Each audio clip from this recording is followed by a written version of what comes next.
I just watched Spider-Man No Way Home and I enjoyed it.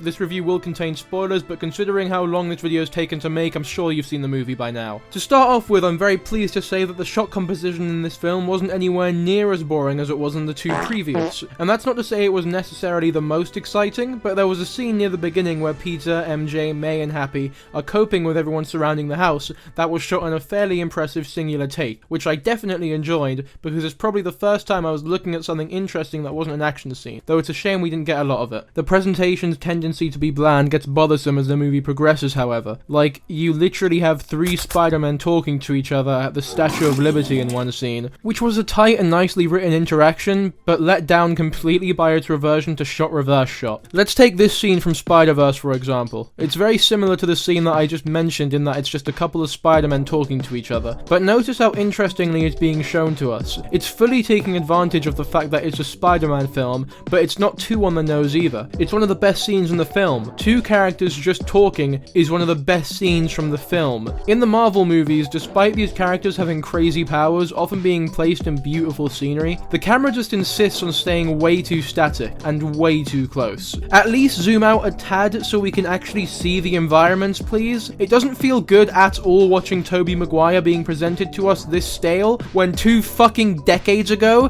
he was presented so masterfully. The worst thing about this film is probably some of the logic it throws upon us. I can deal with Ned being able to teleport 2 Peter Parkers and then for whatever reason not just doing it again to find his one. I can deal with Electro knowing Peter's face despite not having seen him at the time of him being transported in.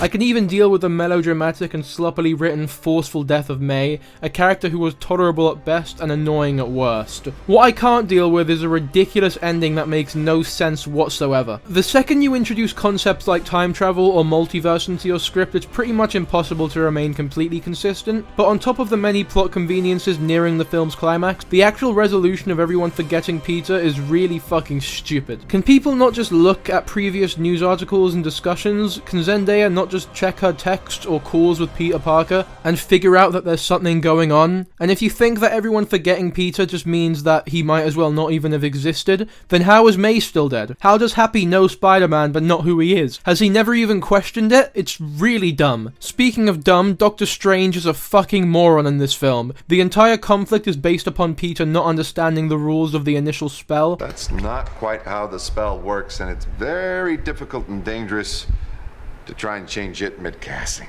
But Doctor Strange rushed into the spell so quickly that it really caught me off guard. Anyone with any common sense would have stopped for a minute and explained the rules a little before potentially ending the fucking world. Also at the climax of the film when he initially refused Peter's offer, yeah, that was pretty dumb. Like, what exactly is your plan here? Were you just gonna let these villains completely overpower everything? Peter himself also has some really annoying quirks. I don't think the high schooler part of his personality is handled particularly well at all. His obsession with MIC and getting him and his friends into it is super jarring and completely infantilized the plot with no sense of charm. I really enjoyed the starting sequence. It took the best part of Far From Home, that being Mysterio, and gave him just a tad more time. I think they nailed the reactions that would come from such a revelation fairly realistically as well. The acting was pretty top-notch too, with great performances from all 3 Spider-Men. It was great to see Andrew Garfield shine, especially as there was so much missed potential with him before, but he was clearly the best actor of the 3. Alfred Molina also did a great job, but William Dafoe absolutely steals the show as Green Goblin.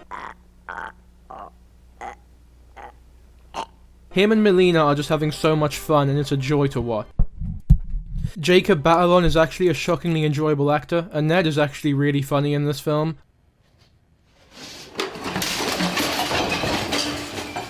I will say I couldn't help but feel as if some hormonal boys were secretly jerking off to Zendaya the whole time. The guy behind me particularly took it upon himself to comment on how fit she was, how lucky Tom Holland was, and what he'd do to her arsehole pretty much every time she appeared on screen. I also really enjoyed the action scenes. Coming into this, I was concerned that we would see too much of the other characters like Doctor Strange, but he was in it for the right amount, and his scenes were really exciting. The box fight in the mirror dimension was such a great part of this movie. One thing I also liked about them is that they didn't go over the top with the CG. Pretty much every Marvel film I've seen ends with a big, bland, uninspired, visually overwhelming, basically animated battle of #epic proportion, and they're usually the worst part of the film. The final showdown in No Way Home, however, is relatively humble, especially in comparison to its predecessors. After all the big uns are cured, it's pretty much just a fistfight between Peter and Gobby. Just to be clear, this movie is such a welcome improvement on the other two John Watts films. Seriously, so much better. I think that's all I really have to say about this film. At its core, it's actually pretty hollow. It's just chock full of fan service. I mean, what do you want me to say other than, the more you like Spider-Man, the more you'll like this film? I would absolutely recommend it to any superhero fan, and especially any Spider-Man fan, but if you don't like superhero movies, stick to the original trilogy because you'll hate this shit. I'm gonna go for a 6 out of 10, but it's a high 6, maybe a low 7. In order of worst to best, I'd say it goes Amazing Spider-Man 2, Spider-Man 3, Far From Home, The Amazing Spider-Man, Homecoming, No Way Home, Spider-Man, the original, Spider-Verse, and Spider-Man 2. Okay, we're done here.